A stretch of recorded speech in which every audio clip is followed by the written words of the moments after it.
அது கண்டிப்பா ஏற்றுக்கொள்ள முடியாது. பிரதானத்துவம் இந்த கூட்டத்துக்கு கூட்டப்பட்டது. ஏன் இவ்வளவு பெரிய ஒரு கன்ஃபியூஷன்? நான் ரொம்ப சிம்பிளான ஒரு கொஸ்டின். அவருக்கு வேற எந்த விதமான ரைட்ஸும் கிடையாது. நேர்பட பேசு நிகழ்ச்சிக்கு உங்கள் அனைவரையும் அன்போடு வரவேற்கின்றேன். இன்றைய நிகழ்ச்சியில் நாம் பாதிக்க இருக்கக்கூடிய தலைப்பு திரு கே பாலகிருஷ்ணன் அவர்கள் சமீபத்தில் சொல்லியிருக்கக்கூடிய கருத்து என்பது கூட்டணி துணை இல்லாமல் திமுக அதிமுகவால் வெல்ல முடியாது என பேசியிருந்தார். திரு செல்வ பெருந்தகை அவர்களும் சொல்லியிருக்கக்கூடிய கருத்து என்பது தனியாக நின்று ஆட்சி அமைக்க முடியாத சூழல் தமிழ்நாட்டில் உள்ளது என பேசியிருக்கிறார். என்றால் யாருக்கு செய்தி சொல்கின்றன திமுக கூட்டணி கட்சிகள்? இந்த பேச்சின் பொருள் என்ன? இதில் இருக்கக்கூடிய அரசியல் கணக்குகள் என்ன? இது பற்றி தான் நம்ம பேச இருக்கிறோம். நான் கருத்துரையாளர்களை உங்களுக்கு அறிமுகம் செய்து விடுகிறேன். தமாகவிலிருந்து திரு முனவர் பாட்ஷா அவர்கள் வணக்கம். முனவர் பாட்ஷா. விசிகாவிலிருந்து திரு வன்னியரசு அவர்கள் வணக்கம். மூத்த பத்திரிகையாளர் திரு மணி அவர்கள் வணக்கம். சிபிஎம்மிலிருந்து பேராசிரியர் அருணன் அவர்கள் வணக்கம். திரு அருணன், மணி உங்களிடமிருந்தே தொடங்குறேன். ரெண்டு ஸ்டேட்மெண்ட், ரெண்டுமே கட்சியினுடைய தலைவர்கள், சிபிஎம் தலைவர் அப்புறம் காங்கிரஸ் தலைவர் கூட்டணி பலத்தை பற்றி பேசுகிறாங்க. அதுவும் திரு கே பாலகிருஷ்ணன் அவங்க சொல்கிறது கூட்டணி கட்சிகள் துணை இல்லாமல் அதிமுக திமுகவால் வெல்ல முடியாது அப்படின்ற ஸ்டேட்மெண்ட்டும், திரு செல்வ பெருந்தகை அவர்கள் கூட்டணி தான் முக்கியம்னு பேசுகிறதையும் எப்படி எடுத்துக்கிறது? ஆமாம், இப்போ கேபி அவர்கள் சொல்லியிருப்பது முக்கியமான கருத்து. அதை அவர் சொல்லியிருப்பது இன்னும் முக்கியத்துவம் வாய்ந்தது. ரெண்டு விஷயம். ஒன்று, கூட்டணி இல்லாமல் வெற்றி பெற முடியாது என்பது ஒன்று. இன்னொன்று, ஆட்சியில் பங்கு என்பது ஒன்று. கூட்டணி இல்லாமல் வெற்றி பெற முடியாது என்ற ஸ்டேட்மெண்ட்டை இன்றைக்கு திமுக கூட்டணியில் இருக்கக்கூடிய கட்சிகள் சொல்வது என்பதே வரவேற்கத்தக்க ஒன்று நான் பார்க்குறேன். ஏன்னா அப்படி தான் இன்றைக்கி நிலைமை இருக்குது. ஆட்சியில் பங்கை பொறுத்த வரைக்கும் சிபிஎம்மோட ஸ்டாண்டு தெளிவாக தான் இருக்குது. அவங்க ஒரு மினிமம் காமன் ப்ரோக்ராம் இல்லாமல் ஆட்சியில் பங்கு பெற முடியாதுன்ற ஸ்டாண்டில் இருக்காங்க. அது அவங்களுடைய ஸ்டாண்டு. அது என்னை பொறுத்த வரைக்கும் அது சரியான ஸ்டாண்ட். எல்லாரும் ஆட்சியில் பங்குன்னு கேட்கும்போது சிபிஎம்மோட ஸ்டாண்ட், எஸ்பெஷலி சிபிஎம்மோட ஸ்டாண்ட் ஒரு செயல் திட்டம் இருக்கணும்.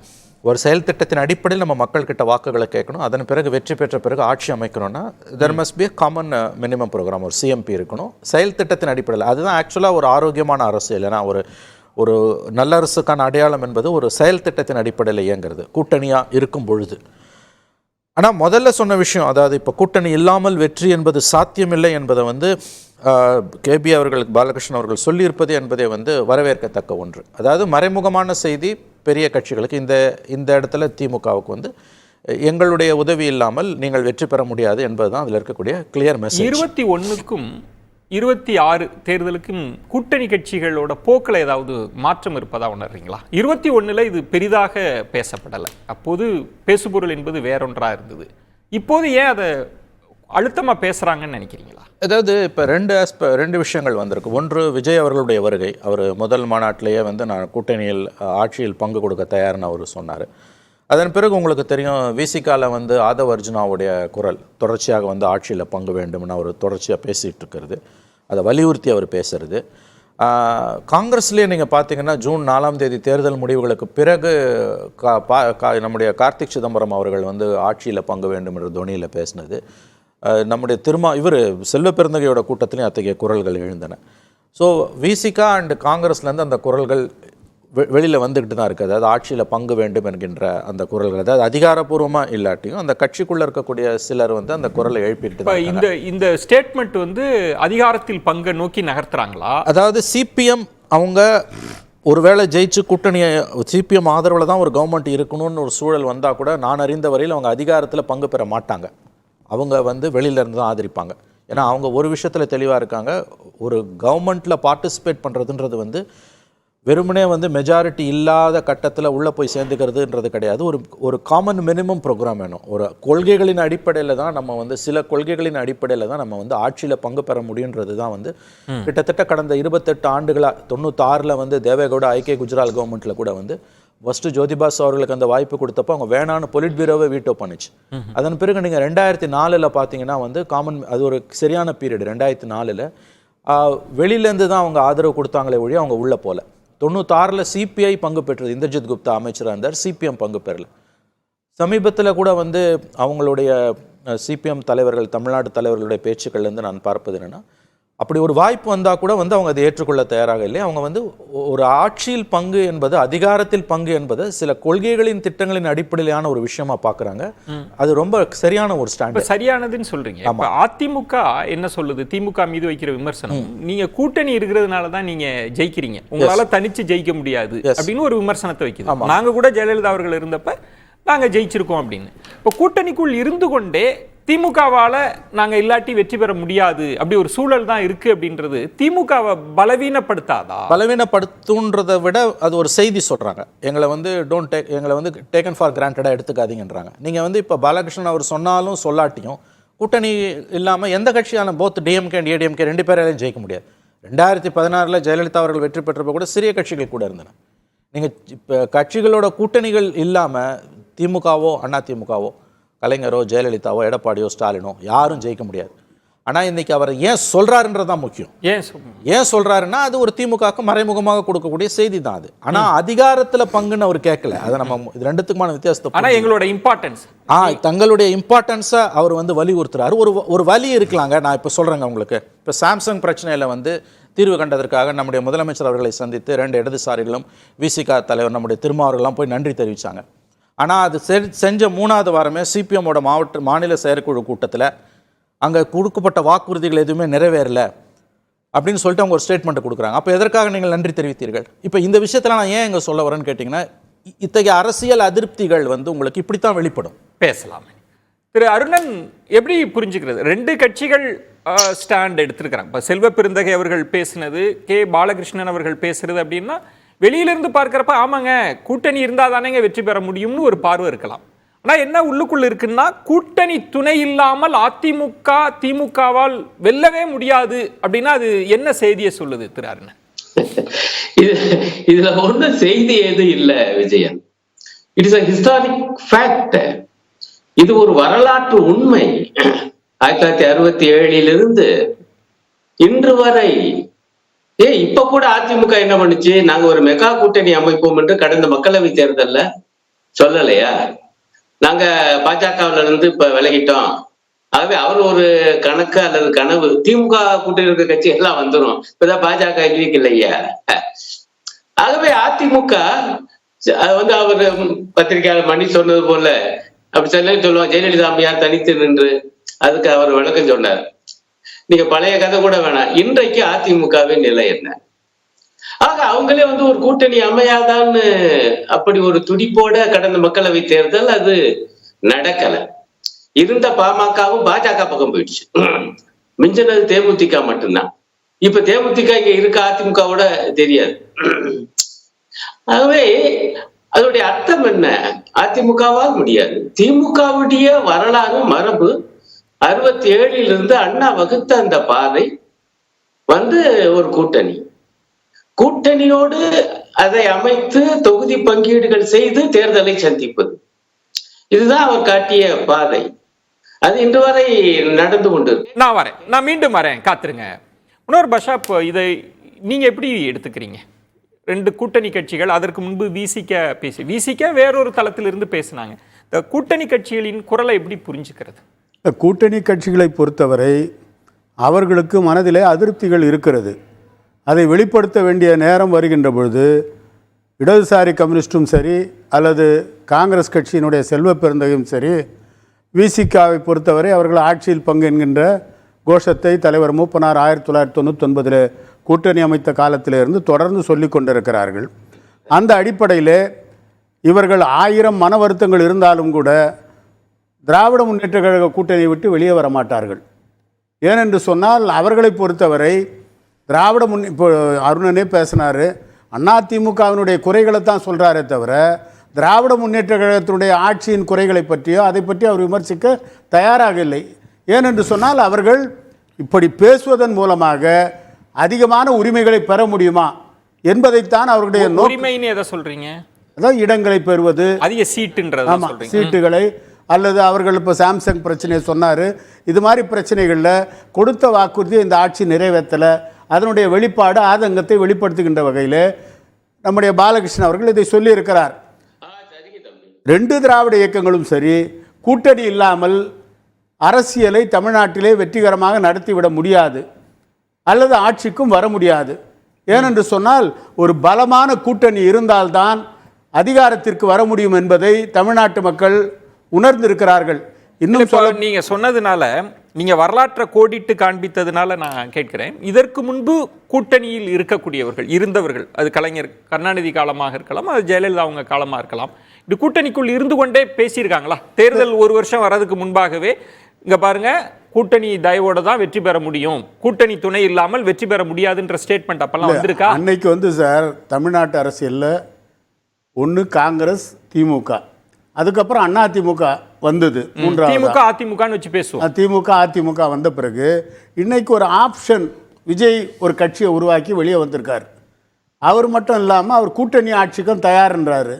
எங்களுடைய கூட்டணிக்கு வருகின்றவர்களுக்கு ஆட்சியில் பங்கு தர தயார் என்று சொல்கின்ற போது இந்த குரல் விசிகவோ அல்லது காங்கிரஸ் கட்சியினுடைய செல்வ பெருந்தகையோ கூட்டணி ஆட்சிக்கான குரலை கொடுப்பதற்கான சூழ்நிலையும் வாய்ப்பும் உருவாகி இருக்கிறது. அதை பயன்படுத்தி கொண்டு ஒன்று நீங்கள் எங்களை சரியான முறையில் வைத்துக் கொள்ளவில்லை என்று சொன்னால் எங்களுக்கு மாற்று இடம் இருக்கிறது. பேசலாம். நான் திரு அருணன் அவர்கள் இணைப்பில் வந்துட்டாங்கன்னு நினைக்கிறேன். இதுக்குள்ள ஒரு மறைமுக செய்தி இருக்கா திரு அருணன்? இல்ல, அதான் சொன்னேன், இந்த செய்தியும் இல்ல. அது நண்பர்கள் கற்பனையோட அதிர்த்து இந்த மாதிரி வெளிப்படுதுங்கிற மாதிரி மணி சொல்றாரு. மாறாக இது ஒரு சரித்திர உண்மை என்றுதான் கேபி சொன்னார். அவரை நிருபர்கள் கேட்கிறாங்க, நீங்க அந்த பேட்டியை பூரா நான் பூரா பழையபடி கேட்டுட்டு வந்தேன்.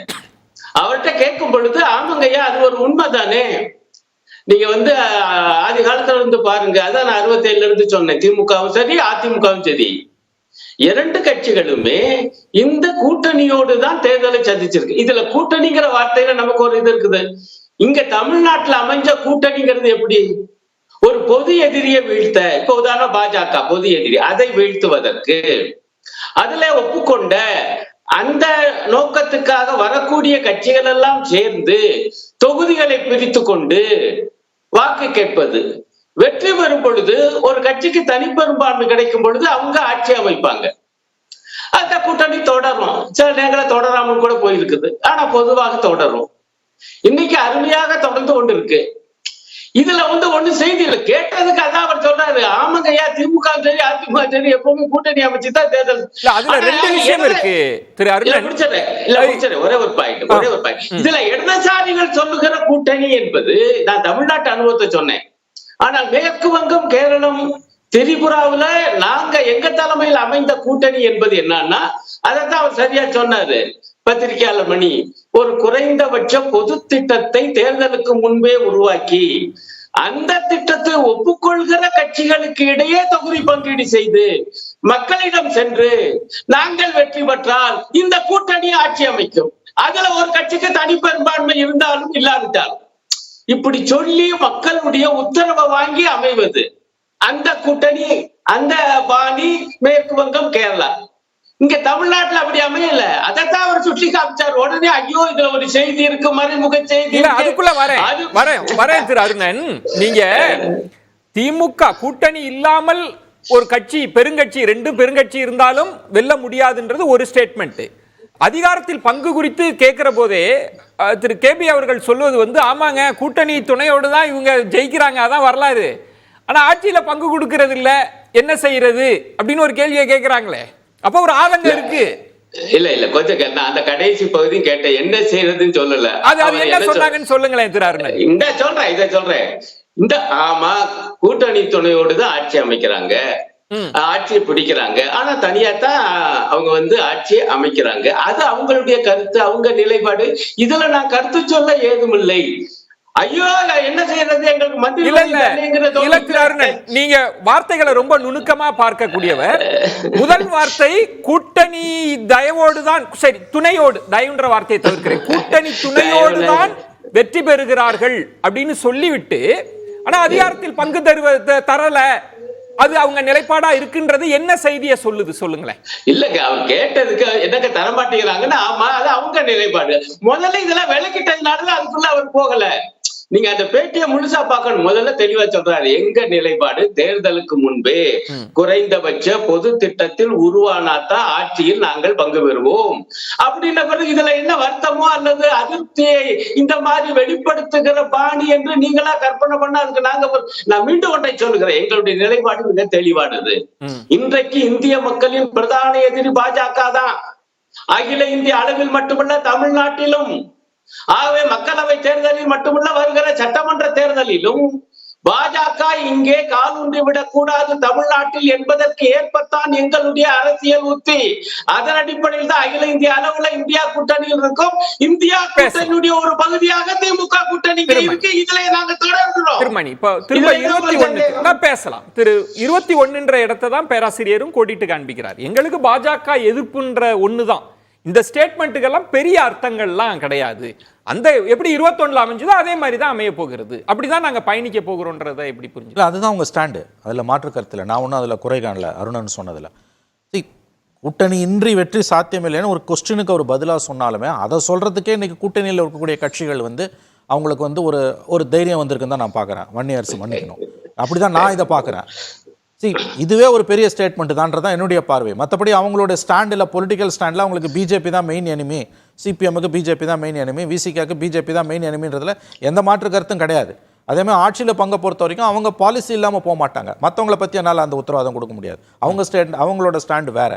ஆகவே பை அண்ட் லார்ஜ் அவங்க பொலிட்டிக்கல் ஸ்டாண்டு தெளிவாக தெரியுது. 26 அவங்க அப்படி தான் இருப்பாங்க, மாற்று கருத்துக்கு இடம் இல்லை. ஆனால் இன்னைக்கு எங்களுடைய உதவி இல்லாமல் திமுக வெற்றி பெற முடியாதுன்ற ஸ்டேட்மெண்ட்டை திமுக கூட்டணியில் இருக்கக்கூடிய ஒரு கட்சியினுடைய தலைவர் அது ஒரு கேள்விக்கான பதிலாக சொன்னா கூட அந்த அளவிலேயே அது ஒரு வரவேற்கத்தக்க ஒன்று தான் நான் மீண்டும் வரேன். அதாவது கூட்டணிக்குள்ளே இருந்துட்டு ஒரு கருத்தை அவர் சொல்கிறாரு, மரியாதைக்குரிய கேபி அவர்கள். அது திமுகவுக்கும் அதிமுகவுக்கும் பொருந்தக்கூடியது தான். அவர் சொல்லும்போது திமுகவுக்கு மட்டும் சொல்லலை. அப்போ திமுக கூட்டணிக்குள்ளே இருந்துட்டு திமுகவுக்கு சொல்கிறாரு, அதுக்கு ஒரு துணிச்சல் வேணும், தைரியம் வேணும்னு சொல்கிறது அது அவருடைய பார்வை. அது வழக்கம் போல் அவர் எப்படியாவது அந்த கூட்டணியை எப்படியாவது உடச்சி வெளியில் தள்ளுறதுக்கு வழக்கம் போல் அவருடைய வேலை அது செய்கிறாரு. இல்லை அது கருத்து தானே, அது ஒரு சொல்றது ஒரு ஒரு தனிநபரோட கருத்தால கொள்கை கூட்டணி இல்லை. ஒரே ஒரு நிமிஷம், ஒரு தனிநபரோட கருத்தால, நான் ஒரு தனிநபரோட கருத்தால ஒரு வலுவான கொள்கை கூட்டணி உடையும்னு நண்பர் வன்னியரசு ஒரு ஸ்டேட்மெண்ட் கொடுக்குறாரு. மகிழ்ச்சி இல்லை. அதாவது எப்படின்னா போகிற போக்கில் இப்படி சொல்கிறது இருக்குல்ல, அது ஒரு குழப்பத்தை விளைவிப்பது. யார் வேணாலும் பேசலாம். அது தனிநபர் அப்படிங்கிறது ஒரு இயக்கம் எது வேணாலும் பேசலாம். இன்றைக்கி அகில இந்திய அளவில் இன்றைக்கி மகாராஷ்டிராவில் இன்றைக்கி காங்கிரஸ் இந்தியா கூட்டணி வீழ்ச்சி, அது வெற்றி பெற முடியல அப்படின்னா அங்கே வலிமையாக கூட்டணி அமைக்க முடியல. எங்களுடைய தலைவர் எழுச்சி தமிழர் அவர்கள் கொடுத்த அந்த அறிக்கையிலே காங்கிரஸ் மற்ற கூட்டணி கட்சிகளை இருக்கிற தோழமை கட்சிகளை அவங்க சரியாக கட்டமைக்க முடியல. அப்போ தோல்வி அதில் நமக்கு ஒரு பாடமாக தெரியுது. இந்திய அளவிலே நம்ம பார்க்கலாம். தமிழ்நாட்டை பொறுத்தளவு ஏன் வலிமையாக திராவிட முன்னேற்ற கழகம் வெற்றி பெற்றிருக்கு அப்படின்னா அங்கே கூட்டணி வலிமையாக இருக்குது. இதுதான் நமக்கு சொல்லப்பட்ட பாடம். ஒரே ஒரு எனக்கு விளக்கம் கொடுங்க. அதிமுக சொல்கிறது அரசியல் ரீதியான விமர்சனம். திமுக கூட்டணி பலத்தோட இருக்குங்க. அவங்க ரெண்டு பக்கட்டும் பேசினாங்க. கூட்டணி கட்சிகள்லாம் திமுகவை நம்பி இருக்கு, அதனால அமைதியா இருப்பாங்க அப்படின்னு ஒரு நாள் சொல்லுவாங்க. இன்னொரு நாள் திமுக கூட்டணியால தான் ஜெயிக்குதுன்னு சொல்லுவாங்க. அது வேற இல்லை. ஆனால் திமுக தொடர்ந்து என்ன சொல்லிட்டு வராங்கன்னா, எங்களுடைய சாதனை இன்னைக்கு பெரிய அளவில் மகளிர்லாம் எங்களை நோக்கி திரும்பி இருக்கிறாங்க அப்படின்லாம் சொல்லி திமுக வளர்ந்து இருக்கிறது, வாக்கு வங்கியில் உயர்ந்திருக்குன்றப்பெல்லாம் சொல்லுகிற போதெல்லாம் இப்போ நீங்கள் இந்த ஸ்டேட்மெண்ட் இருக்குல்ல, இப்போ நீங்கள் திமுக அதிமுக ஒரே தராசு வச்சுட்டீங்க. இந்த ரெண்டு கட்சியுமே கூட்டணி இருந்தால் தான் வெற்றி பெற முடியுன்றது திமுகவுக்கு நெருக்கடி இல்லையா? இல்லை, இது நாங்கள் சொல்கிறதுக்கு முன்னாடியே மரியாதைக்குரிய முதலமைச்சர் திமுகவுடைய தலைவர் ஸ்டாலின் அவர்கள் தொடக்கத்திலே அவர் முதலமைச்சர் ஆகும் பொழுது அவர் கொடுத்த அறிக்கையிலே கூட்டணி கட்சிகளுடைய முழுமையான உழைப்பில் தான் நாங்கள் வெற்றி பெற்றிருக்கிறோம், அந்த கூட்டணி அதில் தான் வெற்றி அடைஞ்சிருக்குன்னு அவரே சொல்லியிருக்கிறார். அவர் பகிர்ந்து சொல்கிறார். அதுதான் கேபி சொல்கிறாரு, அதுதான் நாங்களும் சொல்கிறோம். அது அவர் சொல்கிறாரு.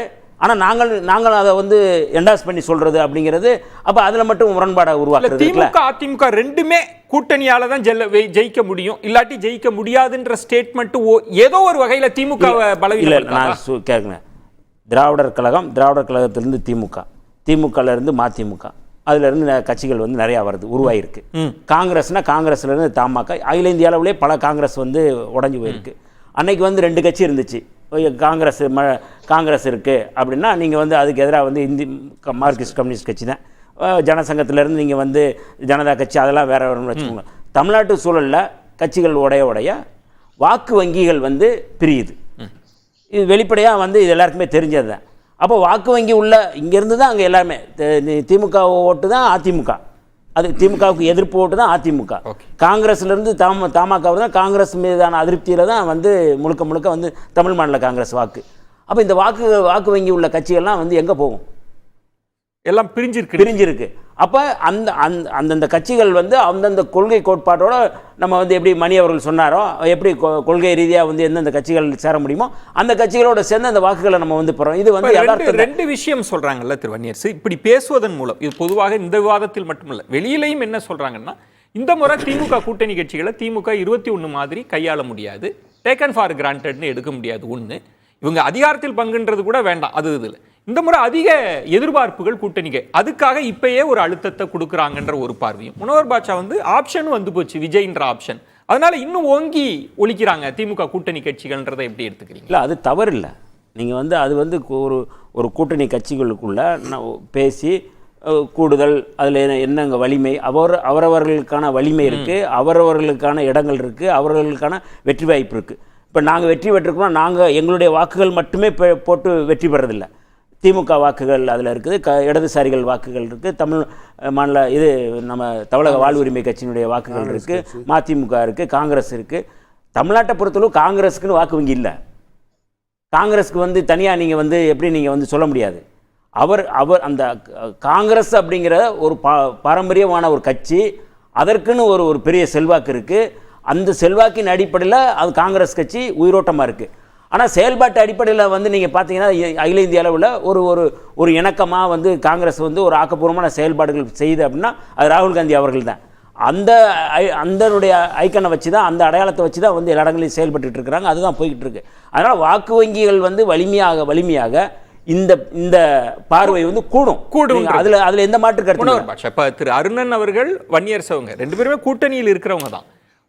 ஒத்த புரிதல் இருக்கு. அந்த ஒத்த புரிதலோடு ஆமாங்க எங்களால் நீங்கள் வெற்றி பெற்றீங்க, உங்களால் நாங்கள் வெற்றி பெற்றோம் அப்படின்னு ஒரு பரஸ்பர புரிதல் இல்லை. முதல்வரும் அதை என்டாஸ் பண்ணுறாரு, இவங்களும் சொல்கிறாங்க அப்படின்றதுக்குள்ளே இல்லை, இதுக்குள்ளே அதிருப்தி இருக்குது. விஜய் அவர்களை சுட்டி காட்டி சொல்றீங்க, கே பாலகிருஷ்ணன் அவர்களை விஜயை ரூல்ட் அவுட் பண்ணிட்டாரு. ஆனால் நீங்க உள்ளுக்கு வந்து சேர்க்கிறீங்க விஜய்ன்ற ஆப்ஷன். நீங்க திராவிட முன்னேற்ற கழகத்து கட்சியிலேருந்து அதிமுக வெளியே வருது, எம்ஜிஆர் வெளியே வந்தார். 67 வந்து உங்களுக்கு இந்த கூட்டணி அமைத்த போது கண்டிப்பாக அண்ணாவுக்கு ஆட்சிக்கு வருவோன்ற உத்தரவாதம் இல்லை அவருக்கு. அதனால தான் அவர் நாடாளுமன்ற தேர்தலுக்கே தென்சென்னையில் போட்டிடுறாரு. ஆட்சிக்கு வருவோன்ற நம்பிக்கை கிடையாது. ஆனால் தமிழ்நாட்டு மக்கள் காங்கிரஸ் மீது இருந்த அதிருப்தியின் வெறுப்பின் காரணமாக திமுக கூட்டணியை வெற்றி பெற செய்து முதலமைச்சராக அண்ணா வந்தார். சரி, அன்னைக்கே அவர்கள் வந்து இந்த கூட்டணி கட்சிகளை ஆட்சியில் அமர்த்தி இருக்க முடியும். அவர்கள் சொல்கின்ற லட்சியம் எல்லாம் மத்தியிலே கூட்டாட்சி, மாநிலத்தில் சார், அதெல்லாம் அவங்க கூட்டணி கட்சி பார்த்துப்பாங்க சார். நீங்க அதிருப்தின்னு சொன்னீங்கல்ல, அது அப்படி ஒன்று இல்லைன்னு சொல்றாங்க. அதிருப்தி இல்லாம இந்த கருத்துக்கள் வெளியே வர வேண்டிய அவசியம் இல்லை, புரியுதுங்களா? காலம் இருக்கு, இன்னும் 1.5 வருஷம் இருக்கு. அதுக்குள்ள அரசியல்ல என்னென்ன மாற்றம்? இவங்களே தான் இன்னைக்கு வந்து திராவிட முன்னேற்ற கழக கூட்டணியில் இருக்காங்கல்ல, அத்தனை கட்சிகளும் மக்கள் நல கூட்டணி அமைச்சு நாங்களும் அதில் இருந்தோம். அப்போ என்ன சொன்னாங்க? 2 திராவிட கட்சியும் தேவையில்லை, 2 தேசிய கட்சியும் தேவையில்லை, 3வது ஒரு அணி நம்ம ஆட்சியை கைப்பற்றுவோம் அப்படின்னு சொல்லி தானே வந்தாங்க. ஒரே ஒரு சட்டமன்ற தேர்தலில் விஜயகாந்த், அது கடந்த காலம் சார். அருணன் அவர்கள் சொன்னது பாஜக எதிர்ப்பு தாங்க 26லயும் நாங்க அதுல ஒன்றா இருப்போம்னு சொல்றது. நடக்க போறது சட்டமன்ற தேர்தல் சார். பாஜக எதிர்ப்பு இங்க வருது. பார்லிமெண்ட்டுக்கு எலெக்ஷன் நடத்துறீங்க, சட்டமன்றத்துக்கு. இப்போ நீங்க இங்கே சொன்னார் இண்டி கூட்டணி அப்படியே ஒற்றுமையா இருக்குன்னார். மகாராஷ்டிரால ஏன் 10? நீங்களும் இந்தி கூட்டணி தானே? யாருங்க கூட்டணி எல்லாம் சொல்ல மாட்டீங்களா? எதுங்க இந்தி கூட்டணி தானே நீங்களும்? அது என்ன கூட்டணியோ ஒரு கூட்டணி, அந்த கூட்டணி அவங்க நாங்க ஸ்ட்ராங்கா இருக்கிறோம்னு சொன்னாங்க. அப்புறம் திருமாவளவன் கட்சியில 10 வேட்பாளர்களையும் போய் போட்டீங்க. அங்க மகாராஷ்டிரால போய் நின்னீங்களா இல்லையா? விடுதலை சிறுத்தைகள் இல்ல, இத நீங்க ஒரு அதிருப்தி கூட்டணிக்குள் வந்து இல்ல அந்த கூட்டணியை அங்கே வலுப்படுத்த விசிக்கு என்ன பண்ணியிருக்கணும்? அவங்க அந்த தலைமையோடு பேசி ஒரு 2 சீட் வாங்கி நின்று இருக்கலாம். ஆனா அவங்க நம்ம தமிழ்நாட்டுக்குள்ள பேசுங்களேன். தமிழ்நாட்டுல என்ன இப்போ இந்த பேச்சின் மூலமா என்ன நீங்க புரிஞ்சு? தமிழ்நாட்டை பொறுத்தவரை தேர்தல் நெருங்க கூட்டணியில் கண்டிப்பாக விரிசல் வருவதற்கான வாய்ப்புகள் அதிகமாக இருக்கு. இல்ல அதாவது இது ஏன் இல்ல, இது ரொம்ப நாளாவே நீங்க சொன்ன மாதிரி ரொம்ப நாளாவே இது பேசப்படுது. இப்போ இந்த மாதிரியான கருத்துக்கள் வந்து கிரவுண்ட்ல இணக்கத்தை இது பண்ணிடாதா? அது திமுகவுக்கு ஒரு விதமான நெருக்கடியை இந்த மாதிரி கருத்துக்கள் வருது அப்படின்னா அந்த கூட்டணிக்குள்ள இருக்கிற கட்சிகள் எவ்வளவு வந்து ஒரு முதிர்ச்சியா இருக்கிறாங்க, தலைவர்கள் எவ்வளவு முதிர்ச்சியா இருக்கிறாங்க, எப்படி வந்து அதை புரிந்து கொள்கிறார்கள் அப்படிங்கிறத நம்ம வந்து பார்க்கணும். திமுக ஆமா, இது வந்து நீங்க வந்து இதை பேசுறது மூலமா வந்து எதிரான நிலையில் எடுக்கிறது இல்லை. இது வந்து இது ஒரு ஆக்கப்பூர்வமாக வந்து இது வந்து ஒரு பாசிட்டிவாக தான் எடுப்பாங்க. நீங்கள் வந்து இது எப்படி நேர எதிராக செயல்படுவாங்க? இது பொதுவாக சொல்கிறது யதார்த்தம், கலா யதார்த்தம். அதிமுகவானாலும் திமுகவானாலும் தனித்து நிற்க முடியாது, அவங்களுக்கு கூட்டணி தேவை அப்படிங்கிறது கலா யதார்த்தம். அவங்களுக்கு அது புரியும், எல்லா கட்சிகளுக்கும் அது புரியும். எப்படி நீங்கள் வந்து அதை வந்து தவா எப்படி புரிஞ்சுக்க முடியும்? இல்லை, இதை வந்து ஒரு சீட்டு அதிகமாக இடங்களை கோருவாங்கன்றது அதுக்கான இப்பயே கொண்டு வராங்க. அது வந்து தேர்தல் நேரத்தில் அது பேசுவாங்க. இப்போ கடந்த தேர்தலில் கூட 2021 எங்களுக்கு 6 சீட்டு தான் எனக்கு கொடுத்தாங்க. அதுக்கு முன்னாடி நாங்கள் 2011 வந்து அதே திமுக கூட்டணியில் வந்து நாங்கள் வந்து 10 சீட்டு வாங்கியிருக்கிறோம். ஏன் 6 சீட்டு நாங்கள் வாங்கினோம்? மரியாதைக்குரிய பேராசிரியர் அருணன் சொன்னது போல் எங்களுக்கு ஒரு பொது எதிரி அது பாரதிய ஜனதா. பாரதிய ஜனதாவுக்கு பின்னாடி இருக்கிற ஆர்எஸ்எஸ் முன்வைக்கின்ற அந்த இந்து ராஷ்டிரம் அல்லது சனாதனத்துக்கு எதிராக நாங்கள் அநியமாக வேண்டிய எங்களுக்கு தேவை, மக்களை பாதுகாக்க வேண்டிய தேவை எங்களுக்கு இருக்குது. போகிற போக்கில் வந்து பேசிட்டு போகிறதில்ல, மக்களை பாதுகாக்க வேண்டிய பொறுப்பு எங்களுக்கு இருக்குது. அதனால தான் நாங்கள் இந்த இடத்துல நாங்கள் நிற்கிறோம். இன்றைக்கும் வந்து ஏன் பாஜக எதிர்ப்பை முன்வைக்கிறோம், ஏன் சனாதன எதிர்ப்பை முன்வைக்கிறோம்னா அது மக்களுக்கு எதிரானது, அதனால நாங்கள் முன்வைக்கிறோம். அந்த கூட்டணியில் நாங்கள் பேசுறதுனாலேயே வந்து குழப்பம் வர்றதில்லை. அருணன், எப்படி சொன்னாலுமே கூட இதை திமுக பார்வையிலிருந்து அப்படின்னு சொல்லி பலரும் சொல்லுவாங்க. இதை எப்படி திமுக எடுத்துக்க போகுது அப்படின்ற ஒரு பார்வை. வன்னியரசு சொல்றாரு இல்லை எங்களுக்குள்ள ஒரு பெரிய அண்டர்ஸ்டாண்டிங். ஆனால் இன்னொரு கருத்து என்னன்னா, தொடர்ந்து இல்லைங்க இந்த சீட்டை அதிகமாக வாங்கணும், 21 மாதிரி குறைச்செல்லாம் கொடுத்துடக்கூடாது. ஏன்னா 21ல் பல அதிருப்திகள்லாம் இருந்தது. ஆனால் ஒரு பொது நோக்கத்துக்காக கூட்டணி கட்சிகள்லாம் விட்டு கொடுத்துட்டாங்க. ஆனால் இந்த முறை அப்படி இருக்காது, திமுகவுக்கு ஒரு நெருக்கடி கொடுப்பாங்க, அதுதான் இந்த பேச்சின் வெளிப்பாடுன்னு சொல்றதை எப்படி எடுத்துக்கிறது? அதாவது இன்னும் தேர்தல் 1.5 ஆண்டுகள் இருக்கு. தொகுதி பங்கீடு பற்றி அந்த நெருக்குவட்டில தான் பேசுவாங்க. ஒவ்வொரு கட்சியும் தங்களுடைய உரிமையை முன்வைக்கும், தங்களுடைய வலியுறுத்தலை சொல்லணும்னா இது இயல்பானது. அதனால உரிமை வலியுறுத்தல்கிற வார்த்தையெல்லாம் சொல்றேன். ஆனால் அதே நேரத்தில் நீங்க கடைசியா பாருங்க, ஒரு முடிவுக்கு வர்றோம். இது எல்லாரும் ஒப்புக்கொண்ட ஒரு முடிவு தான். அதுக்கான நோக்கம் என்ன என்பது நாங்க தெளிவா சொல்றோம். இங்க கூட அது என்ன நம்ம மணி சொன்னாரு, டேக்கன் ஃபார் கிராண்டட். போன தேர்தல்ல டேக்கன் ஃபார் கிராண்டட், இப்ப இல்ல, எந்த தேர்தல் இல்ல டேக்கன் ஃபார் கிராண்டட்னு சொல்லிட்டு ஒரு கட்சி அப்படியே அதை ஏத்துக்கொடுப்பாங்க. ஐயா ஒப்புக்கொண்டு தானே. அது எங்க கட்சியிலாம் வந்து ஒரு தொகுதி உடன்பாடு காண்பதற்கு முன்பு தலைவர்கள் மட்டும் முடிவெடுக்க முடியாது, உடனே மாநில குழு கூட்டப்படும். எவ்வளவு அவசரமா இருந்தாலும் அந்த மாநில குழுவுடைய ஒப்புதலோடு தான் அந்த முடிவு என்பது ஏற்கப்படும், தொகுதி உடன்பாடு எட்டப்படும். ஆகவே இந்த வார்த்தைகள் இதெல்லாம் வந்து அதே போல வருகிற அந்த சட்டமன்ற தேர்தலின் போது பேச்சுவார்த்தை எப்படி நடக்கும், எத்தனை தொகுதிகள் எப்படி, இதெல்லாம் வந்து அப்கோர்ஸ் ஒரு ஊடகவியலாளருக்கு நீங்க இதெல்லாம் கேட்பீங்க. பட் இதெல்லாம் வந்து நெருக்குவட்டில் அதெல்லாம் நாங்க பாத்துக்குவோம். நீங்க சொல்வது மூத்த தலைவர்கள்லாம் அதை பண்ணிடுவாங்க. 21ல இந்த சூழல் இல்ல. திருமாவளவன் அவர்களை நம்ம பேட்டி கண்ட போது கூட அவங்க சொன்னாங்க, நிறைய எதிர்பார்ப்புகள்லாம் இருக்கு, கட்சியினருக்கு அதிருப்தி கூட இருக்கு. ஏன்னா ஒவ்வொரு கட்சிக்கும் இருக்கும், அதை நான் மறுக்கல.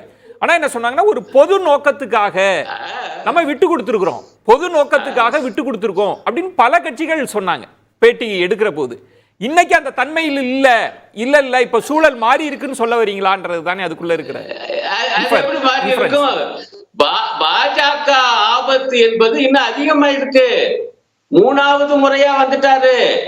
3வது முறையாக தனிப்பெரும்பான்மை இழந்து வந்த பிறகு ஒரே நாடு ஒரே தேர்தல்கிறாரு. எங்களுடைய கட்சி அதை எதிர்த்து அகில இந்திய அளவுல இன்றைய தினம் இயக்கம் நடத்திக்கிட்டு இருக்கோம். அது எவ்வளவு பெரிய ஆபத்து, இதை பத்தி எல்லாம் கவலை. இப்ப பாருங்க, நம்ம தமிழ் மாநில காங்கிரஸ் நண்பர் எவ்வளவு சாதாரணமா பேசுறாரு. ஐயா சட்டமன்ற தேர்தல் இல்லையா, இங்க பாஜக பத்தி பேச்ச வராதுங்கிறாரு. எப்படி அப்ப பாஜக வந்து அது எங்கிட்டாவது ஒரு சில இடங்களை பிடிச்சிருந்து இப்ப ஏற்கனவே 4 இடங்கள் கூடுதலா வாங்கி ஆட்டையை கொலப்புனா அவருக்கு அதை பத்தி எல்லாம் கவலை இல்ல. இதுதான் அவருக்கும் எங்களுக்கும் உள்ள வேறுபாடு. அவங்க கட்சி திரு அருணன் எப்படியாவது அதிமுக பாஜகவை ஒண்ணு சேர்த்து ஒரு வலிமையான கூட்டணி அமைக்கணும்ன்றதுதான் தமாகவோட நிலைப்பாடு. பெரிய லட்சியமாவே அதை வச்சிருக்காங்க. அப்படின்னா அதெல்லாம் நாங்க கணக்குல வச்சுக்கோம்ல. உங்களுக்கு பாஜக பத்தி எந்த கவலையும் கிடையாது. அதனுடைய தன்மை என்ன, எவ்வளவு ஆபத்தான கட்சி, தமிழ்நாட்டுக்கும் அத பத்தி எல்லாம் கூட்டு வைக்காத ஒரு கட்சியை சொல்லுங்க, கம்யூனிஸ்டுகளை தவிர. நண்பரே நான் பேசுற பாரு, நீங்க பேசுங்க, ஒன்றும் பிரச்சனை இல்ல. நான் எங்களை பத்தி சொல்லுகிறேன். நான் அதே போல நீங்க பத்தி கேட்டீங்கல்ல, இந்த மாதிரி இப்ப வன்னியரசு கூட சொன்னாரு. ஆமா, ஆனா ஒத்துக்கிட்டோம்ல, இதே விசிகா ஒத்துக்கிடுச்சுல, சொல்றேன். அதுதான் அழகா சொன்னாரு. ஆமா, இப்படி எங்களுக்கு கேட்ட அளவுக்கு கிடைக்கலதா, ஆனால் இதான் லட்சியம், இதுதான் இலக்கு. ஒரு பொது எதிரியை வீழ்த்தணும் போது இப்படி விட்டு அடுத்து நாடாளுமன்ற தேர்தல் என்னாச்சு, அதையும் பேச மாட்டேங்கிறீங்க. இப்படித்தான் இந்த 21 பத்தி எல்லாம் நிறைய பேசி, இதே அதிமுக தலைவர் எடப்பாடியார் என்ன சொன்னாருன்னா, 21 இருந்த கூட்டணி 24 மக்களவை தேர்தலுக்கு வராதுங்கய்யா, அவ்வளவுதாங்கய்யா. நாங்க வேற இப்ப பாஜகவோட இல்ல, எல்லாரும் வந்துருவாங்க. ஆனா என்னாச்சு? ஆகவே நீங்க தயவு செய்து அவங்க கனவுல வாழ்றாங்க, வாழட்டும். சில பேருக்கு ஆசையா இருக்கு, ஏதேனும் ஒரு பேச்சுக்கள் அப்படி தூக்கி விட்டு இந்த திமுக தலைமையிலான இந்த கூட்டணியை உடைச்சு விட முடியாதா என்கிற ஆசை இருக்கக்கூடும். பாஜகவுக்கும், பாஜகவை நேரடியாக அல்லது மறைமுகமாக ஆதரிக்கக்கூடியவர்களுக்கும் இதெல்லாம் எங்களுக்கு தெரியும். நாங்க என்ன சொன்னோம் என்றால் ஒரு வரலாற்று உண்மையை அதை தெளிவா சொன்னாங்க. இதுல என்ன பிரச்சனை? இதுக்குள்ள நீங்க ஒரு உள்ளர்த்தம் கற்பிச்சுக்கிட்டே இருக்க வேண்டியதுதான். இதற்குள்ள எந்த உள்ளர்த்தமும் இல்ல. நாங்க இந்த கூட்டணிக்குள்ளதான் இருக்கிறோம், அதை சுமூகமாக எங்களால் தீர்த்து கொள்ள முடியும். 19 அப்படிதான் இருக்கு அப்படின்றதப்ப இந்த பேச்சுக்களுக்கெல்லாம் உள்ளர்த்தம் கற்பிக்க வேண்டியது இல்லைன்றது. பெரிய அளவில் உள்ளர்த்தம் கற்பிக்க வேணாம், அதை நான் புரிஞ்சுக்கிறேன். அதாவது இதனால கூட்டணி மாறிடுவாங்க. 26 இந்த அலையன்ஸ் கண்டினியூ ஆகும் தான் நான் நம்புறேன். லெஃப்ட் விசிகே டிஎம்கேவோட தான் போகும், வேறு ஆப்ஷன் உங்களுக்கு கிடையாது. எஸ்பெஷலி லெஃப்ட் கிடையாது, அவங்களால போக முடியாது அவங்களுக்கு. பட் இந்த மாதிரி நீங்கள் சாத்தியம் இல்லைன்னு சொல்கிறதுல சாதாரணமாகவும் கடந்து போவாதீங்கன்ற நான். நம்ம ஒரு ஸ்டேட்மெண்ட்டை வச்சு இன்னைக்கு விவாதிச்சுக்கிட்டு இருக்கோம். அரசியல் தலைவர்களுடைய ஒவ்வொரு வார்த்தையும் நம்ம எப்படி எளிதா எடுக்க முடியுமா? ஒரு விதத்தில் நம்ம இஷ்யூஸை பேசாம ஸ்டேட்மெண்ட்ஸை பேசிட்டு இருக்கோம். பாலிடிக்ஸுக்காக இஷ்யூஸுக்காக தான் பாலிடிக்ஸ்க்காக இஷ்யூஸ் கிடையாது. துரதிருஷ்டவசமா தலைகீழ இருக்குது இன்னைக்கு. எனவே இதை பேச ஆரம்பிச்சிட்டோம். நம்ம அலைன்ஸை விட்டு போகிறதுக்கான முன்னாடி அப்படிலாம் எதுவுமே சொல்லலை. பட் இது ஒரு விதத்தில் இது தங்களோட அதிருப்தியை அவர் தெரிவிக்கிறான்னு தான் நான் பார்க்குறேன். சப்கான்ஷியஸ் மைண்ட்லேருந்து வருது. அதிருப்தி இருக்கா? கண்டிப்பாக இருக்குங்க. அவங்க எவ்வளோ மறைச்சாலும் இருக்குங்க. நான் கேட்குறேங்க, இஷ்யூஸை வச்சு பேசுங்க. நான் இவ்வளோ சீட்டு அவ்வளோ சீட்டுன்றதை கூட விட்டுருங்க. எவ்வளோ தூரம் இன்றைக்கி தொழிலாளர் விரோத போக்கில் இந்த அரசு போயிட்டுருக்கு. அவங்க வாயாலே சொல்கிறாங்களேங்க. போய் முதலமைச்சரை பார்த்து நன்றி தெரிவிச்சுட்டு வராங்க. 3வது வாரமே அவங்களோட மாநில செயற்குழுவில் சாம்சங் தொழிலாளர் பிரச்சனையில் மாநில அரசு கண்டனம் தெரிவித்து தீர்மானம் நிறைவேற்றுறாங்க. அப்போ எதற்காக நீங்கள் நன்றி தெரிவித்தீர்கள்? இந்த முரண்பாடை நீங்கள் எப்படி நியாயப்படுத்துவீங்க? இதெல்லாம் தான் தேர்தலில் எதிரொலிக்கும். நம்ம இஷ்யூஸை பேசுவோம், தனிநபர்களை பற்றி கூட பேச வேணாம், அவங்களோட ஸ்டேட்மெண்ட்ஸை பற்றி கூட. நீங்கள் எல்லாரும் பார்த்துட்டு இருக்க ஒரு பிரச்சனை சாம்சங் பிரச்சனை. அது எவ்வளோ தூரம் இங்கே ஒரு பெரிய இஷ்யூ ஆச்சு நமக்கு தெரியும். கூட்டணிக்குள்ளே அடுத்த நாள் எல்லா கூட்டணி தலைவர்களும் போய் அந்த ஸ்பாட்டுக்கு போனாங்க. நள்ளிரவு கைதிகளை கண்டித்து பேசினாங்க. அதன் பிறகு முதலமைச்சரை சந்தித்து நன்றி தெரிவிக்கிறாங்க. நன்றி தெரிவித்த சில நாட்கள்லேயே சிபிஎம்மோட தமிழ் மாநில குழு அரசுக்கு கண்டனம் தெரிவிக்குது. இந்த முரண்பாடை எப்படி போய் உங்கள் கேடர் மத்தியில், உங்கள் ஓட் பேங்க் மத்தியில் நீங்கள் நியாயப்படுத்துவீங்க? இதுக்கு சொல்லுங்க பதில். இந்த அதிருப்தி, இந்த நெருக்கடி இருக்கான்றத ஒரு இடைவெளிக்கு பிறகு பேசலாம். காத்துருங்க மணியரசு, நீங்களும் காத்துருங்க, நான் வரேன். அருணன், மார்க்சிஸ்ட் கம்யூனிஸ்ட் கட்சியினருக்கு அந்த அதிருப்தி இருக்கு, அது இப்படி வெளிப்படுகிறது அப்படின்றது தான் மணி அவர்கள் சொன்னது. உள்ளுக்குள்ள அதிருப்தி இருக்கு, ஒரு நெருக்கடி இருக்குன்னு சொன்னார். எங்களை பத்தி எங்களை விட அவருக்கு ரொம்ப நல்லா தெரியும்னு அவர் நினைச்சுக்கிறாரு. இப்ப நான் சொன்ன இப்ப சாம்சங் போராட்டம் ஒன்றை வச்சு மட்டுமே எல்லாமே அவர் பேசுறாரு. அது உண்மைதான், அதுல பிரச்சனை இருக்கு. நீ ஒன்றை கவனிக்கணும், சாம்சங் போராட்டம் அடிப்படையில் அந்த நிர்வாகத்துக்கு எதிரானது. இதுல மிக முக்கியமான அம்சம், போராடுகிற தொழிலாளர்களுடன் ஒப்பந்தம் போடாம போராடாத தொழிலாளரோட ஒப்பந்தம் போட்டுவிட்டு போராட்டத்தை முடித்துக் கொள்கிற எப்படியா முடியும்? இதை ஏற்றுக்கொண்டது இன்றைய திமுக அரசு. ஆகவே எங்களோடு அந்த நிர்வாகத்தை பேச வைத்தது. பிறகுதான் அந்த போராட்டம் விலக்கிக் கொள்ளப்பட்டது. அந்த அளவுக்கு அது சரி. அதே நேரத்துல அரசு பக்கம் என்ன சிக்கல்னா, என்ன தவறு என்றால், ஏன் நாங்க கண்டிக்கிறோம் என்றால், இந்த பதிவு விஷயம் 2000 பேர்ல 1500 பேர் சிஐடியு ஆதரிக்கிறாங்க இந்த வீரம் செறிந்த தொழிற்சங்கத்தை. ஆனா பதிவு செய்ய மாட்டேங்கிறாங்க. 45 நாள்ல பதிவு செய்யணும். ஆகவே அதை கண்டிக்கிறோம். இது நடக்கும். இதுதான் இது. அதனாலதான் சொல்றோம், இது பாஜக தலைமையிலான, பாஜக அதிமுக தலைமையிலான கூட்டணி அல்ல. அப்படியே படிஞ்சு போகும். இது ஒரு ஜனநாயக கூட்டணி. இது நல்ல விஷயம். இது ஜனநாயக கூட்டணி. இந்த மாதிரி கருத்து வேறுபாடு வரும் பொழுது மார்க்சிஸ்ட் கம்யூனிஸ்ட் கட்சி வெளிப்படையாக அறிக்கை வெளியிடும், பேசும் என்பதை திமுக தலைமையே ஒப்புக்கொண்டிருக்கு. அதனாலதானே அவர் சொன்னார், ஆமா இத்தகைய சலசலப்பு வரும். முதலமைச்சர் அதுல அவர் மணி அவர்கள் சுட்டிக்காட்டியது திரு அருணன், நீங்க முதல்வரை சந்தித்து நன்றி தெரிவிச்சிடுறீங்க, அதற்கப்புறம் வாக்குறுதிகள் நிறைவேற்றப்படலன்னு கண்டன தீர்மானம் இருக்கு. அப்ப இதுக்குள்ள ஒரு இடைவெளி இருக்குல்ல, அதைத்தானே அவர் சுட்டிக்காட்டுறார். நான் மறுக்கலைங்க, அதை நான் மறுக்கலைங்க. பட் இந்த அந்த பகுதியை சொல்ல மாட்டேங்கிறார்ல. இதே அரசு செஞ்ச நல்லதையும் சொல்லணும்ல ஒரு பொதுவானவர். நாங்க ஒப்புக்கொள்றோம்ல, பதிவு விஷயத்திலும் வேறு சில விஷயத்திலையும் திமுக அரசு தவறு படிச்சு கண்டிக்கிறோம். ஆனா எங்களோட உட்கார்ந்து பேச வச்சது. ஆகவே ரெண்டாவது அடிப்படையான விஷயம், மணி போன்றவங்க பாருங்க, இந்த ஒரு சட்டமன்ற தேர்தல் ரொம்ப அழகான வாக்கியம் சொன்னாரு. தலைவர்களுடைய ஸ்டேட்மெண்ட்டை வச்சுக்கிட்டே பேசக்கூடாதியா, விவாதம் இஷ்யூஸை வச்சு பேசணுமியா, அருமை. ஆனா அவர் எடுத்துக்கொண்டது ஒரே இஷ்யூ தான். அது ஒரு முக்கியமான இஷ்யூ தான். அதுதான் நாங்க தான் பண்ணிட்டு இருக்கோம். ஆனா தமிழ்நாட்டுல வேற இஷ்யூகளே இல்லைங்களா ஐயா? மாநில உரிமையை கால போட்டு தோஷம் பண்ணிக்கிட்டு இருக்குங்க மோடி அரசு. நிதி பகிர்வுல இருந்து ஆளுநருடைய அட்டூழியங்கள் வர, அதை பத்தி பேச வேணாமா? மத நல்லிணக்கம் இன்றைக்கு பெருமளவு காக்கப்படுகிறது தமிழ்நாட்டில். இதே பிரதம மந்திரி மகாராஷ்டிராவில் என்ன பேசினாரு? அவுரங்கசீப் பாதையில் அடிபடுது காங்கிரஸ் இந்தியா கூட்டணி பேசினவரு, ஓட்சி காத்துன்னு பேசினவங்க முஸ்லிம் மக்களை வச்சு. அங்க போய் ஜார்க்கண்ட்ல என்ன பேசினாங்க? இந்த காங்கிரஸ் அந்த கூட்டணி இந்தியா கூட்டணி என்பது ஊடுருவற்காரர்களுடைய கூட்டணின்னு பேசினார். ஊடுருவற்காரர்கள்னா முஸ்லிம்கள் ஏற்கனவே உத்தரப்பிரதேச பேசி வச்சு. எங்கேயாவது இந்த கொடுமை இருக்குமா? புல்டோசர் பாபான்னு ஒரு முதலமைச்சருக்கு பேருங்கய்யா. இந்த பாஜக தமிழ்நாட்டுல தலையெடுத்தால் எவ்வளவு ஆபத்து. சாதாரண சுமூக வாழ்வே போயிருங்க. எவ்வளவு பெரிய ஆபத்து. இதை பத்தி எல்லாம் பேச முடியாது. நம்முடைய நண்பர் மணி, நான் அது ஒண்ணுதான் பேசுவேன். அது பிரச்சனை, அது நாங்க தான் டீல் பண்ணிட்டு இருக்கோம். அதுல அவர் சொன்னதுல இருந்து நான் புரிஞ்சுக்கிறேன். அதே நேரத்தில் இத்தனை அடிப்படையான பிரச்சனை இருக்கிற காரணத்தினால் திமுக கூட்டணி தொடர வேண்டும் என்கிறோம் நாங்க. திரு அருணன் சொல்றது திருமணி, இங்க இஷ்யூ இருக்கு, அத நாங்க பேசுறோம். இந்த அரசு சில விஷயங்கள் முன்னெடுப்பெல்லாம் எடுத்திருக்கிறாங்க. ஆனா நோக்கம்ன்றது பாஜக எதிர்ப்பு தான். அதுல இது இணக்கமா தான் இருக்கும், கருத்து வேறுபாடுகள் இருக்கும், அதை சரி செய்வோம், இப்படிதான் நகருது. இல்லை, அதுதான் இப்போ இருக்கக்கூடிய சிக்கல். அவர் அருணன் அறகுறையாக தெரிஞ்சுட்டு பேசுகிறார். ஒரு லிஸ்ட்டு சொன்னார் அவர், இதிலெல்லாம் ஏன் வாயை திறக்கலாம். இதெல்லாம் எத்தனையோ தடவை எவ்வளவோ பேட்டிகளை எதிர்த்து பேசியாச்சு, கண்டனம் தெரிவிச்சாச்சு.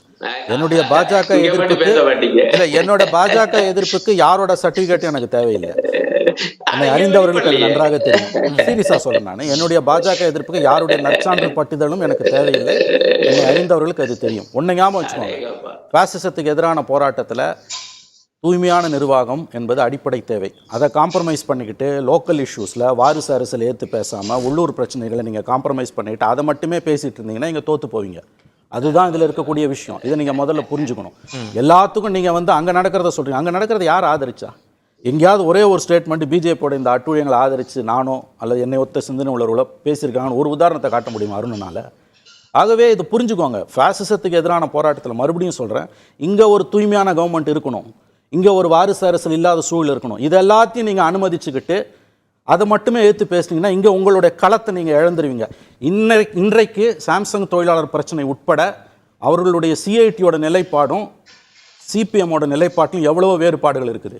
இவங்களோட கோர் ஓட் பேங்க் அது டிஸ்டர்ப் ஆகிட்டு இருக்குது. அதை எவ்வளோ வேணால் அருணும் நீங்கள் மறைக்கலாம், ஆனால் மக்கள்கிட்ட போகும்போது மறைக்க முடியாது. அவங்க இப்போ பாயிண்ட் என்னன்னா, பாசிச பாஜக எதிர்ப்பு அப்படின்ற ஒற்றை புள்ளியில் அந்த எதிர்ப்புன்றதுனால உள்ளுக்குள்ள நீங்க விட்டுறீங்களோ அப்படின்றது இல்ல. அதாவது கூட கொஞ்சம் நகருது அந்த இடத்துக்கு. ரெண்டு செய்தி, திருப்தி அதிருப்தி. எங்களுடைய தலைவர் அவர்கள் கடந்த ஒரு மாதத்திற்கு முன் கொடுத்த அறிக்கையில் கூட தெளிவுபடுத்தியிருந்தார். ஒரு கூட்டணிக்குள்ளே இருக்கிறோம், கூட்டணி வைப்பது என்பது மக்களுக்காக வைக்கக்கூடிய கூட்டணி, எங்களுக்காக எங்களுடைய அஜெண்டாவை செயல்படுத்துவதற்கான கூட்டணியில் மக்களுடைய பிரச்சனையை பேசுவதற்கான கூட்டணி தான். இது எல்லாருக்குமே தெரிஞ்சது. இப்போ வந்து பிரச்சனை என்ன? ஊழல் ஒரு பிரச்சனையா, மதவாதம் ஒரு பிரச்சனையா, எது ஆபத்து, இல்லை வாரிசு அரசியல் ஆபத்தா? இதை பற்றி விவாதிக்கலாம். வாரிசு அரசியல் ஒரு ஆபத்தா? மதவாதத்தை விட வந்து வாரிசு அரசியல் ஆபத்தா? மூத்த ஊடகவியலாளர்களுக்கு தெரியாதா? நாங்கள் எதை பேசணும்? நீ வாரிசு அரசியல் பேசுங்கன்னு நீங்கள் சொல்கிறீங்க அப்படின்னா அப்போ உங்கள் நோக்கம் என்ன? எப்படியாவது வந்து நீங்கள் திமுகவுக்கு எதிராக நீங்கள் செயல்படணும் அப்படிங்கிறது அவருடைய நோக்கம். சரி, திமுகவுக்கு எதிராக நீங்கள் செயல்படணும் கூட நீ விட்டுருங்க. எது நீங்கள் வந்து முதன்மைப்படுத்துறீங்க? 5 பேர் உத்தரப்பிரதேசத்தில் வந்து சம்பல் மாவட்டத்தில் 5 பேர் இஸ்லாமியரை சுட்டு படுகொலை பண்ணியிருக்கிறாங்க. இந்த மதவாதத்தை, இந்த மதவெறிய, இந்த சனாதனத்தை நாங்கள் பேசாமல் வந்து வாரிசு அரசியல பேசுங்க. எப்படி பேசுறது? அதையும் பேசுங்க. இது ரொம்ப முக்கியமானதுங்க. அது இல்ல, நான் சொல்லுது அவர் மணி அவர்கள் கேட்பது, அந்த எதிர்ப்புன்ற ஒரே காரணத்திற்காக இங்க நீங்க காம்ப்ரமைஸ் பண்ணி இல்ல. அதுதான் எது ஆபத்துன்னு கட்டும் காணாம இருக்க போகும். நான் கேட்கிறேன், எது ஆபத்து இந்த நாட்டுக்கு, இந்த மக்களுக்கு எது ஆபத்து? வாரிசு அரசியல் ஆபத்தா? 5 பேரை சுட்டு படுகொலை செய்த இஸ்லாமியர் 5 பேர் எதுக்காக நீங்க வந்து சுட்டு படுகொலை செய்றீங்க? இது யாராவது கேட்கறீங்களா? எனக்கு சர்டிஃபிகேட் கொடுக்க வேணாம்னு சொல்லி சொல்றாரு. இதை பத்தி நீங்க பேசியிருக்கீங்களா? ஏதாவது சொல்லியிருக்கீங்க? இது இந்த சம்பவத்தை சொல்லியிருக்கீங்களா? சம்பளம் இருங்க, நீங்க சொல்லாதீங்க. ஏன்னா இன்னைக்கு மிக மோசமா பாரதிய ஜனதாவுடைய அஜெண்டா வந்து இந்து ராஷ்டிரம் தான். இந்த இந்து ராஷ்டிரத்துக்கு அவர்கள் என்னென்னமோ வந்து அவர்கள் வந்து முயற்சி செய்கிறாங்க. இன்னைக்கு இங்கே இருக்கிற ஆளுநர் வந்து எவ்வளோ மோசமாக செயல்படுறாரு. இன்னைக்கு வந்து தமிழ்நாடு, அதாவது வந்து தமிழகம் சொல்கிறாரு, காவி சம்பந்தமாக வந்து வள்ளுவருக்கு பூசுறாரு. எல்லாமே இன்னைக்கு வந்து நம்ம பேசிக்கிட்டு இருக்கிறோம். அப்போ எங்களுக்கு முதன்மை, அவருக்கு முதன்மை எதுன்னு நமக்கு தெரியல. ஆனால் எங்களுக்கு முதன்மைங்கிறது இந்த மதவெறியும் மத ஆபத்து தான். இதற்கு எதிராக நாங்கள் வந்து மக்களை அணிதிரட்ட வேண்டிய பொறுப்பு எங்களுக்கு இருக்கு. நிச்சயமாக மதவெறி தான் நம்பர் 1 ஆபத்து. அதில் மாற்று கருத்து இடமே கிடையாது. வன்னியரசு இப்படி பேசுறதுன்றது வந்து அவருக்கு சில நோக்கங்கள் இருக்கு, அதனால அவர் பேசுறாரு. எனக்கு புரியுது. அவரோட எனக்கு எந்த நோக்கம் இல்லை. கம்பல்சன் அவரோட கம்பல்சன் எனக்கு புரியுது. எதுக்குமே எனக்கு இல்ல. எங்களுக்கு இல்ல. தெளிவா நீங்க உங்களை மாதிரி இருக்கக்கூடிய கட்சிகள் என்ன மாதிரி தனிநபர்களை எப்படி நடத்தணும்ன்றத முதல்ல தெரிஞ்சுக்கணும். I am an individual. நீங்களும் அருணும்னா ஒரு ஆர்கனைசேஷன்ல இருந்து வரீங்க. எங்களுக்கு நிறைய நெருக்கடிகள் இருக்குது, அதை புரிஞ்சுக்கோங்க. எங்களோட நோக்கங்களை நீங்க சந்தேகப்படாதீங்க. இப்பயும் நான் சொல்றேன், மதவாதம் தான் முதல் எதிரி, பாசிசம் தான் முதல் எதிரி. ஆனா இங்கே நடக்கக்கூடிய தவறுகளை கண்டிக்க வேண்டிய அளவுக்கு கண்டிக்காம நீங்க கடந்து போகும்போது நல்லா ஞாபகம் வச்சுக்கோங்க, மக்கள்கிட்ட நீங்க ஆதரவு இழப்பீங்க. பாதிப்பு எல்லாருக்கும். இல்ல மட்டும்தான் நான் பதிவு கடந்து போக முடியாதுன்ற நான் ஒரே ஒரு விஷயம் நான் ஒன்றை மட்டும் சொல்லுவதற்கு என்ன அனுமதிங்க. இப்ப பேராசிரியரோ வன்னியரசவங்களோ மணியவர்களோ எல்லாமே ரொம்ப தேர்தல் இது நம்ம கருத்தால வச்சு தனிப்பட்டு ஒரு செய்தி, அதுதான் என்னோட கோரிக்கை. எங்களுக்கு வந்து விடுதலை சிறுத்தைகளை பொறுத்தவரை வந்து மாதிரியான மூத்த ஊடகவியலாளர்கள் மீது எங்களுக்கு பெரும் மதிப்பு உண்டு. மணி அவர்களோ அவருக்கும் தெரியும், எனக்கும் தெரியும். நான் வந்து தனிப்பட்ட முறையில் நான் எந்த இடத்துலையும் நான் வந்து அவரை காயப்படுத்த நான் விரும்பலை. ஆனால் சம்பவங்களை வந்து நாங்கள் கடந்து போறோம் அப்படின்னு சொல்றது இருக்குல்ல, நான் சொல்லலை. இல்லை நீங்க சொல்றீங்க, நீங்க இல்ல சொல்லல, தயவு செஞ்சு பேசுங்கன்னு சொல்றீங்க. ஒரே நிமிஷம் வன்னியரசு, ஒரே ஒரு நிமிஷம் ப்ளீஸ். மதவாதம் தான் பெரிய ஆபத்து, அதுல எந்த மாற்று கருத்தும் இல்லை. யூபியில் நீங்க சொன்ன இஷ்யூலாம் மிகப்பெரிய ஆபத்து. இன்னைக்கு அது டிபேட்டா இருந்ததுன்னா நீங்கள் சொல்கிற ஸ்டாண்டை தான் நான் எடுத்திருப்பேன். நம்ம இன்னைக்கு எடுத்திருக்கிறது கேபியோட ஸ்டேட்மெண்ட், தமிழ்நாட்டில் கூட்டணி கட்சிகள் இல்லாமல் யாரும் ஆட்சிக்கு வர முடியாது. இல்லை நான் சொல்லி இதை வந்து தயவு செய்து விஷமத்தனமாக திசை திருப்ப இந்த விஷமத்தனம் தயவு செய்து அப்படி சொல்லாதீங்க. நாங்கள் அந்த மாதிரியான எல்லாருமே அதுக்காக சொல்றேன். வேங்கவயலுக்கு யார் முதல்ல போராட்டம் நடத்தியது? விடுதலை சிறுத்தைகள். மேல்பாதி யார் போராட்டம் நடத்தியது? விடுதலை சிறுத்தைகள், இடதுசாரி எல்லாரும் சேர்ந்து நாங்கள் போராட்டம் நடத்துகிறோம். ஒரு கூட்டணிக்குள்ளே இருக்கிறோம். இந்த போராட்டங்கிறது அரசுக்கு எதிரானது, கொடியேற்ற முடியலை, நாங்கள் போராட்டம் நடத்துகிறோம். எந்த புள்ளியில் எந்த இடத்துல விடுதலை சிறுத்தைகளோ இடதுசாரிகளோ எந்த இடத்துல இருந்து நாங்கள் விலகி நிற்கிறோம்? சாம்சங் பிரச்சனை, இது வந்து கூட்டணிக்குள்ளே இருக்கிறோம், நாங்கள் போராட்டம் நடத்துகிறோம். அதிமுக போராட்டம் நடத்தியிருக்கா? நாங்கள் போய் பார்க்குறோம், களத்தில் போய் நின்று பார்க்குறோம். இதை திசை திருப்புறது இருக்குல்ல, இந்த போராட்டத்தை ஆரோக்கியமா நேர்மையா விடுதலை சிறுத்தைகள் இடதுசாரிகள் நடத்தும் பொழுது இந்த போராட்டத்தை வந்து திசை திருப்புறது இருக்குல்ல, அதுதான் மக்களுக்கு எதிரானது. இந்த கூட்டணிக்கு எதிரான நான் சொல்லல, மக்களுக்கு எதிரானது நான் சொல்றேன். நான் முனவர் பட்சா இப்போ இந்த விவாதத்திலேயே நீங்க பார்த்துருக்கலாம், திரு வன்னியரசா இருக்கலாம், திரு அருணன் அவங்க பேசுறதே அந்த கருத்திலேயே இந்த கூட்டணி எந்த அளவுக்கு உறுதியா இருக்கு, கொண்ட நோக்கத்தில் வந்து சரியா இருக்காங்கன்றது தெரியுதே சார். அதாவது வந்துங்க, பாலகிருஷ்ணன் ஐயாவாக இருந்தாலும் சரி, காங்கிரஸ் தலைவர் செல்வ பெருந்தகையாக இருந்தாலும் சரி, விடுதலை சிறுத்தைகள் கட்சி திருமாவளவன் இருந்தாலும் சரி, இவர்கள்லாம் என்றைக்கோ ஒரு நாள் சந்திக்கிறவங்க இல்லை முதல்வர் அடிக்கடி இவர்களை எல்லாம் அழைத்து கூட்டங்கள் நடத்துகிறார், பேசுகிறார் என்கின்ற பொழுது இவர்களுக்கான அந்த கருத்துக்களை அங்கே சொல்வதற்கான வாய்ப்புகள் இருக்கிறது. அதை விட்டுவிட்டு திறந்த வெளியிலே பத்திரிகைகள் மூலமாக ஊடகங்கள் மூலமாக கருத்துக்கள் சொல்லுகின்ற பொழுது மக்கள் மத்தியிலே இந்த கூட்டணிக்குள்ளே ஏதோ ஒரு விரிசல் இருக்கிறது, அல்லது வேறு ஒரு எதிர்பார்ப்போடு இந்த கூட்டணியில் இப்படிப்பட்ட கருத்துக்களை இவர்கள் சொல்கிறார்கள் என்ற எண்ணம் தான் மக்கள் மத்தியிலே உருவாகும். இவர்களை சொல்வதைப் போல நாங்கள் இன்டாக்டாக இருக்கோம், எங்களுக்குள்ள எந்த விதமான வேறுபாடு இல்லை மாறுபாடு இல்லைன்னு சொன்னால், ஒரு பக்கம் அதிமுக பலமான கூட்டணி அமைக்க போகிறோம், எங்கள் கூட அவங்க வருவாங்க இவங்க வருவாங்கன்னு கற்பனையில் சொல்லிக்கிட்டு இருக்காங்க வெளியில். இன்னொரு பக்கம் விஜய் ஆட்சியில் பங்கு என்கின்ற ஒரு குரலை எழுப்பி அவர் ஒரு கருத்தை மக்கள் மத்தியிலே விதைத்து கொண்டிருக்கிறார். அப்படி இருக்கின்ற பொழுது, பல வாய்ப்புகள் இருக்கின்ற பொழுது, கூட்டணி நாங்கள்லாம் ஒற்றுமையாக இருக்கோம், எங்களுக்குள்ள எந்த விதமான கருத்து வேறுபாடு இல்லை என்பதை மக்கள் மத்தியில் இப்படி பத்திரிகைகள் மூலமாக சொல்வதன் மூலம் மக்களுக்குத்தான் சந்தேகம் வரும் இவர்கள் மீது. இவங்க சொல்ற ஒற்றுமையா இருக்கிறதுன்னா அதை சிஎம் பார்க்கும்போது சொல்லிட்டு போகலாம், எந்த கருத்தா இருந்தாலும். அதனால கேட்ட கேள்விக்கு பதில் சொல்றாங்க, அதை கடந்து போக வேண்டியது தானே சார்? கேட்ட கேள்விக்கு கடந்து போக வேண்டியது தானே. அதிமுக திமுக கூட்டணி இல்லாம ஆட்சிக்கு வர முடியாதுன்னு ஊருக்கே தெரியும், இது ஒன்றும் புதுசு இல்ல. கடந்து போனோம்னா அந்த கேள்விக்கு பதில் சொல்லாமல் ஏன் போனது கூட்டணி கட்சியில் ஒரு விவாதம் நீங்க திமுகவோட கூட்டணியில இருக்கீங்க, அதிமுகவோட கூட்டணிக்கு போக போறது இல்ல. கேட்டா தேவையில்லாத கூட்டணி, நாங்க தான் கூட்டணியில இருக்கோம், அதை பத்தி எதுக்கு கேக்குறீங்க? ஓ அருணன் சுருக்கமா.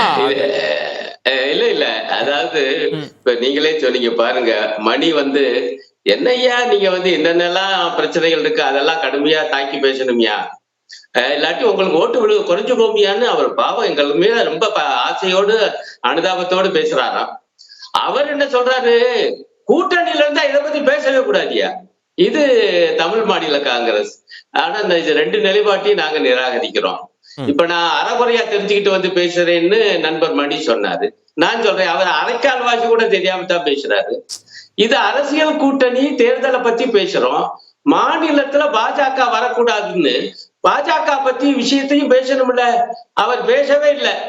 நானும் வன்னியரசு பேசின பிறகு அப்புறம் வேற வழி இல்லாம ஆமாமா பாஜக தான் எதிரிது.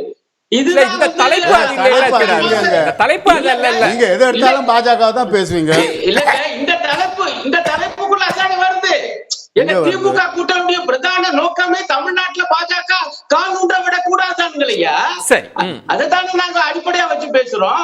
அதை பத்தி பேசக்கூடாதுன்னு என்ன அர்த்தம்? அதை பத்தி நீங்க பேச மாட்டீங்க, அதுதான் என்பதை மக்களுக்கு காமிக்குது.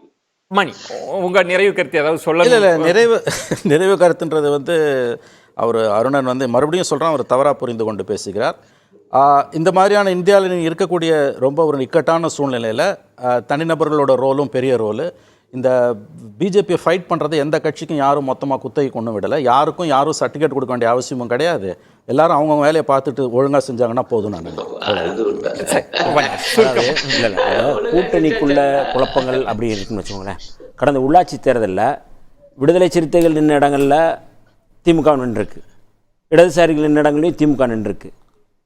இப்போ அதை ஒரு முதலமைச்சர் என்ன பண்ணுறாரு, உடனே எங்கெங்கெல்லாம் இந்த குழப்பங்கள் இருக்கோ திமுக வித்ரா பண்ணுறாங்க. எங்களுக்கு கொடுக்கக்கூடிய தொகுதி துணை மேயர் இந்த மாதிரியெல்லாம் அவங்க கொடுக்குறாங்க. 2006 இதே வரும்பொழுது பிரச்சனை வரும்பொழுது ஜெயலலிதா அம்மாவோடு அங்கே இருக்கும் பொழுது உள்ளாட்சி தேர்தலில் இடம் நாங்கள் நிற்கணும்னு சொல்லும்போது அவங்களே கடகடன் இடம் போட்டுறாங்க. ரெண்டு தலைமைக்குமான வித்தியாசம் இருக்குது. அப்போ திமுக கூட்டணிக்குள்ளே எல்லோரும் இருக்க வேண்டும் என்பது தான் முதல்வருக்கும் விருப்பம், எங்களுக்கும் அது விருப்பம். ஆனால் பிரச்சனைகளை நாங்கள் பேசுவோம், இது மக்களுக்கான பிரச்சனைகள், மக்களுக்காக தான் இந்த கூட்டணி, எங்களுக்காக இல்லை. அப்போ மக்கள் பிரச்சனை நாங்கள் பேசிக்கிட்டே இருப்போம். அதனால கூட்டணி எந்த இடத்துலையும் விரிசல் வராது, அதை எதிர்பார்த்துக்கிட்டு இருப்பவங்களுக்கும் அது நடக்காது. நன்றி. சிறப்பு விருந்தினர்களுக்கு நெஞ்சம் நிறைந்த நன்றிகளை தெரிவித்துக் கொள்கிறேன். மற்றொரு தலைப்பில் சந்திக்கிறேன். நன்றி, வணக்கம். அது கண்டிப்பா ஏற்றுக்கொள்ள முடியாது. பிரதான கூட்டப்பட்டு